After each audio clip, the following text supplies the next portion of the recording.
Hi, this is Teresa from the Wishing Acre, and today I have my little helpers, Jaden and Ireland, and they're going to help me. I'm going to show you how to render beef fat.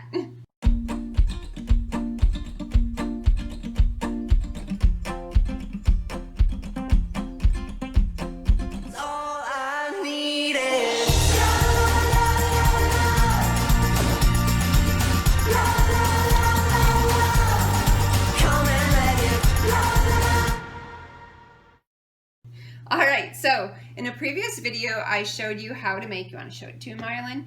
I showed you how to make this nice healing tallow balm that I sell at the farmer's market.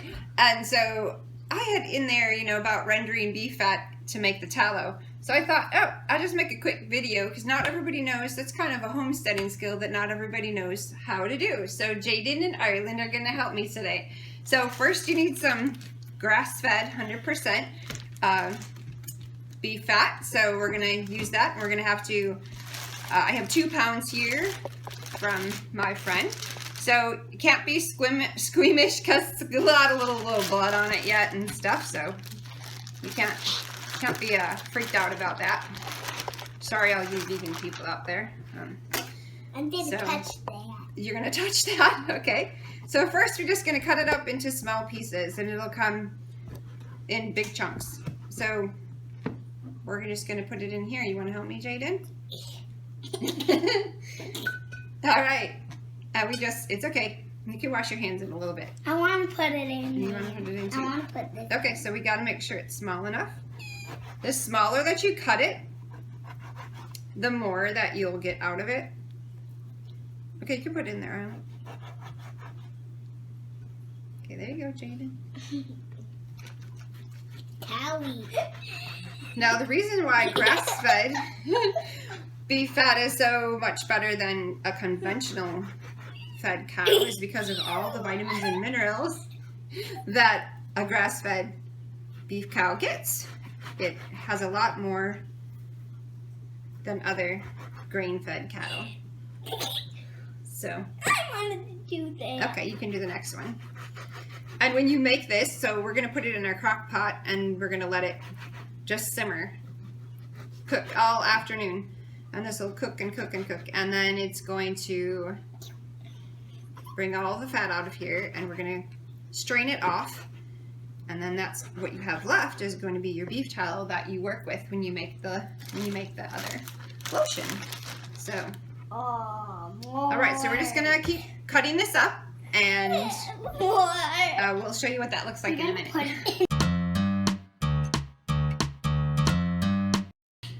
All right, so Jaden's having a lot of fun helping us here. So we've cut up all the beef fat, and it is now in our crock pot. So what we're gonna, you gotta stop being silly for a minute, Jaden. What we're gonna do now is we're gonna put this in our crock pot. And we're going to turn it on high, and we're going to leave it for... I don't want to take a nap. Clearly, we don't have to take a nap right now, Janie. But so, maybe while it's cooking. Anyways, don't hurt that apricot, Jaden. All right, so now that we got Jaden to settle down, we're just going to tell you what we need to do. We're going to put this on our crock pot, in our crock pot for a long time, probably all afternoon. So it's around, I don't know, maybe 11. And so we're going to leave it all afternoon cook. And it'll cook down on high. You want to make sure you put it on high. And it'll cook down just like bacon. So you'll know just like when bacon's done, that's going to be what this kind of looks like too. And I'm going to show you what that looks like when we're done. So that's what we need to do. And I thank Ireland and Jaden, my great assistants, for helping me this morning. And I think they're hungry. So could go eat lunch.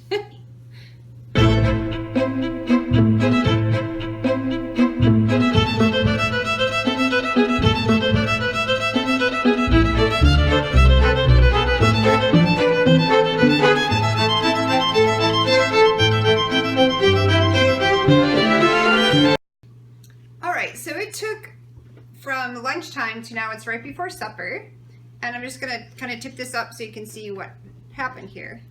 It looks a lot different than when we started, and it smells a lot different than when we started.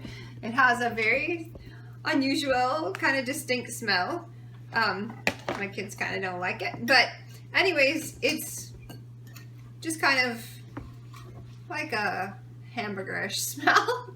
Anyways, it's only for a little while and you get some really good stuff out of it. So first we're going to take out the little pieces of, as you can see, they're kind of what I was saying, like when you make bacon and you kind of have that little, how it looks like everything's kind of all cooked out of it.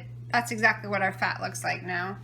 So we're just going to take that, actually, well, take that and place that here.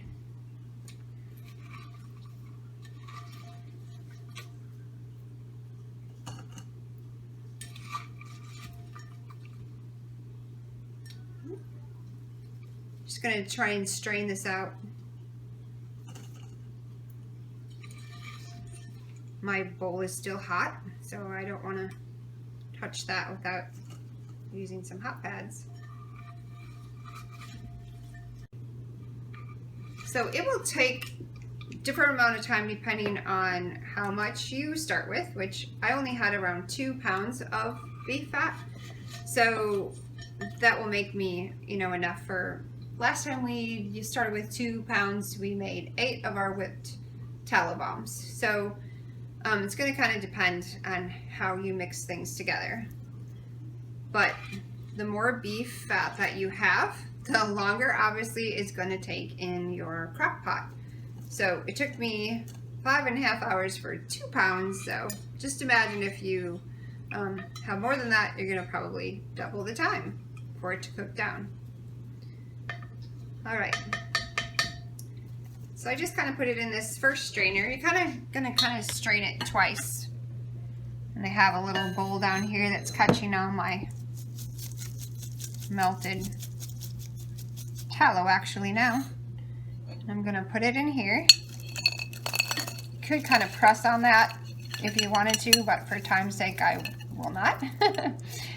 You could press on it and have it kind of push the oil out of there even more than what I've done. Now, so for the rest of what's in the crock pot, I'm just going to lay a little sheet of paper towel in there. It just helps it to filter a little bit more since I'm making lotion with mine. If you were just using it as a nice way of having extra oil for cooking, you would not have to strain it like this, but since I make it for products that you're going to put on your skin, I like to strain it another time. So again, this is hot, so I'm going to use my hot pads. And it's kind of slippery, so be careful. And you're gonna just pour that in very carefully. Again, it is very hot and it's very slippery, so be careful when if you have anyone else around. And you're just going to let that filter through there. It's going to take a little bit. And sometimes I like to just kind of play with the piece of paper towel to get it to drip through there faster.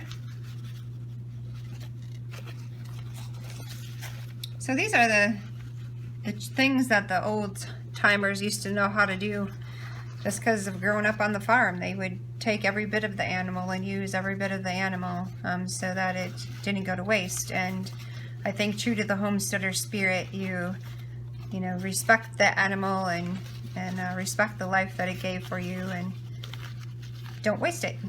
So this is just a great way of not wasting, having trouble there because it's so much in there.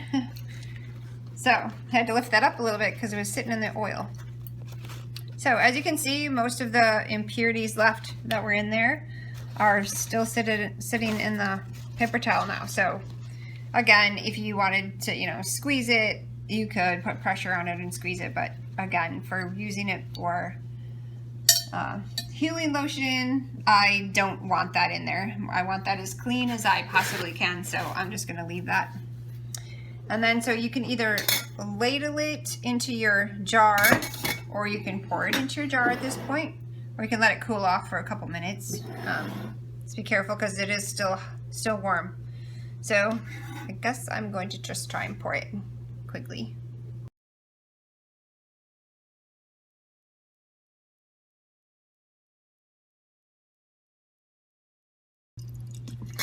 I'm going to take my spatula, make sure that I get all of it out of there.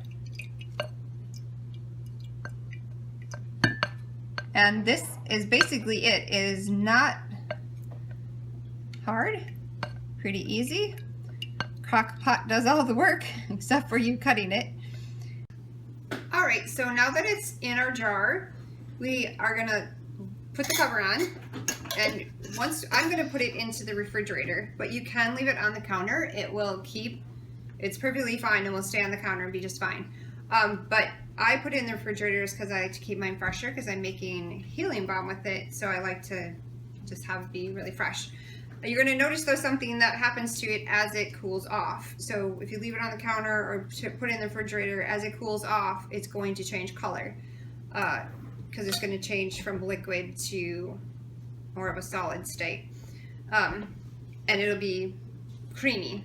So in that way you can use it either in that hard form, like to make a balm that's hard, or you can use it then and make a whipped balm like I showed in the previous video. So if you'd like to know how to do that, we can put a link to the previous video that we did and how we made the healing balm. So I would suggest that you label the contents of your jar and when you did it before you put it in the refrigerator, because it could look similar to something else and you might forget what it is. So just to make sure that you don't forget to use it too. So, all right, so I hope that you've enjoyed watching this, and I hope that you come back and see what else we're doing here on the Wishing Acres soon. Hit the notification and the subscription button if you're interested in that. Until next time, be kind.